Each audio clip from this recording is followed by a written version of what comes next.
Okay, Assalamualaikum Cik. Ya. Jadi saya guru pelatih daripada IPG Kota Baru. Jadi saya di sini untuk pengalaman berasaskan sekolah selama 2 minggu. Jadi saya nak tanya sedikit soalan lah perempuan kepada Cik. Okey, boleh Cik perkenalkan diri, nama dengan umur? Saya Mazlan Yusof, umur 59 tahun. Cik tugas sebagai pengawal keselamatan di sekolah ni. Ya. Jadi apakah tugas-tugas skop kerja Encik? Tugas saya jaga kawalan budak lah. Balik sekolah kena jaga perjalanan lalu lintas lah. Kalau dalam kawasan sekolah ni, kadang-kadang budak-budak lah kalau main-main rata-rata lah. Kena bagi nasihat lah dia. Adakah kalau sesuatu program itu berjalan, Encik turut terlibat sama terhadap program itu? Kadang-kadang terlibat, kadang-kadang lah.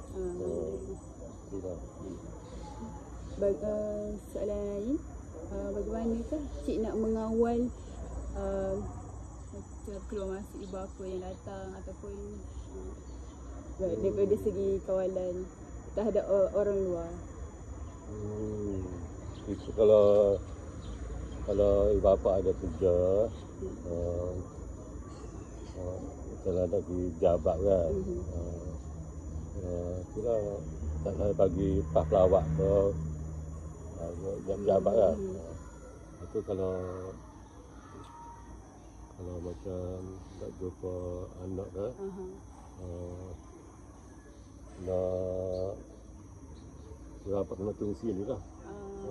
Saya menghubungi anak lah. Jadi dia akan datang sini. Datang sini lah. Dari segi macam nak meletakkan kenderaan, kalau ada program. Itu kenderaan tu kena letak di luar lah. Macam kereta kan. Kalau masuk pintu depan ni. Kalau pintu belakang, pintu situ kena boleh lah masuk kereta ke motor boleh masuk lah.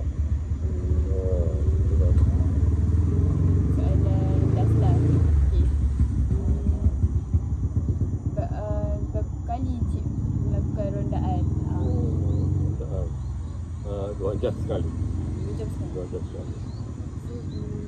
Adakah hubungan Cik dengan pihak-pihak pentadbir itu baik? Itu kena mestilah baik lah nampaknya. Ada masalah apa lah. Saya rasa itu saja. Terima kasih Cik kerana sudi bertemu balik saya. Sama-sama.